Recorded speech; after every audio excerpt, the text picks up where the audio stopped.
Ponorogo adalah kota yang kaya akan seni dan panorama alam yang indah. Berdiri sebuah kampus favorit yang berkarakter dan berwawasan global. Inilah Universitas Muhammadiyah Ponorogo. Jadi dampak pada remaja putri, dampak pernikahan dini pada remaja putri itu pada saat hamil bisa mengakibatkan anemia, preeklamsi atau eklamsia, keguguran atau juga bisa abortus. Nah, pada saat melahirkan ini yang paling bahaya, adanya perdarahan, persalinan yang lama dan sulit. Terus juga ini pada masa nifasnya ada infeksi pada postpartum, pada bayi. Kamu kenapa? Aduh, Sasa aku berat pipis. Yuk, tak temenin ke WC yuk. Nanti aja nggak apa-apa. Jangan begitu. Nanti aja. Oke. Nih, ada pasangan juga memerlukan proses adaptasi terhadap pesan baru. Suami dituntut untuk memenuhi kebutuhan ekonomi secara mandiri. Pengasuhan anak menjadi kendala tersendiri karena belum ada apapun dan pengalaman. Seringkali muncul pertentangan barangkali. Ayo, tak temenin. Nggak apa-apa, masih bisa ditahan, nanti aja Sal. Jangan ditahan. Yuk kita sama-sama dengerin penjelasan dari mahasiswa Universitas Muhammadiyah Ponorogo. Akibat atau bahayanya sering menahan kencing. Yuk kita yuk.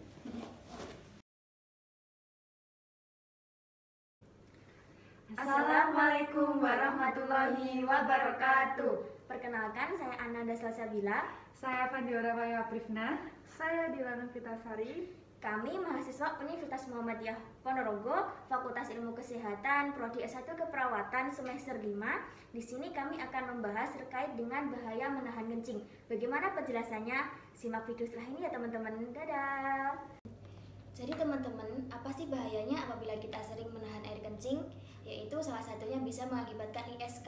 ISK itu kepanjangan dari infeksi saluran kemih. Apa pengertian dari ISK? Simak baik-baik ya teman-teman. Pengertian ISK adalah infeksi akibat berkembang biaknya mikroorganisme di dalam saluran kemih yang dalam keadaan normal air kemih tidak mengandung bakteri, virus atau mikroorganisme lain. Faktor ISK terjadi tergantung banyak faktor seperti usia, gender, prevalensi bakteriuria, dan faktor predisposisi yang menyebabkan perubahan struktur saluran kemih termasuk ginjal. Infeksi saluran kemih disebut oleh masuknya bakteri ke saluran kemih melalui lubang kencing dan lebih sering dialami oleh wanita. Jenis-jenis mikroorganisme yang menyebabkan ISK antara lain Escherichia coli 90% penyebab ISK atau masih simple, kategori simple. Pseudomonas atau Proteus, Klebsiella yaitu penyebab ISK komplit. Enterobakteri, Staphylococcus epidermidis dan Enterokoki. Prevalensi penyebab ISK pada usia lanjut antara lain yang pertama, sisa urin dalam kandung kemih yang meningkat akibat pengosongan kandung kemih yang kurang efektif. Yang kedua, adanya mobilitas menurun. Yang ketiga, nutrisi yang kurang baik. Dan yang terakhir yaitu sistem imunitas menurun baik seluler maupun humoral. Tanda dan gejala ISK. Yang pertama, anyang-anyangan. Yang kedua, sering kencing dan kesakitan saat kencing. Yang ketiga, warna seni kental. Yang keempat, nyeri pinggang. Yang kelima, demam atau menggigil. Yang terakhir, peradangan kronis pada kandung kemih. Komplikasi ISK.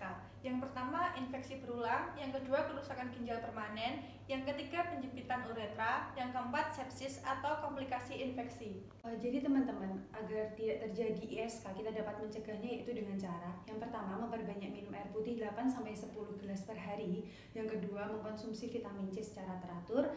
Yang ketiga, hindari konsumsi minum alkohol. Yang keempat, segera buang air kecil jika keinginan itu muncul. Yang kelima, cucilah alat kelamin sebelum dan sesudah berhubungan intim. Yang keenam, jalanilah hidup bersih dengan mencuci bagian anus dan genitalia sekurang-kurangnya sehari itu sekali. Dan yang terakhir yaitu jika memakai kateter, lakukan penggantian atau cek kateter secara teratur.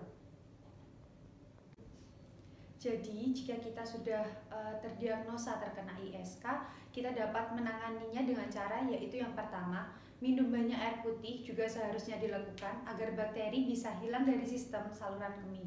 Yang kedua, beberapa pilihan pengobatan yang dapat dilakukan antara lain, yang pertama dengan mengkonsumsi dosis rendah obat antibiotik dengan periode yang lebih lama untuk membantu pencegah infeksi berulang.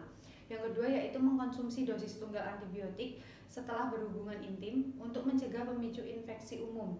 Yang ketiga yaitu mengkonsumsi antibiotik selama 1 atau 2 setiap pengidap merasakan gejala.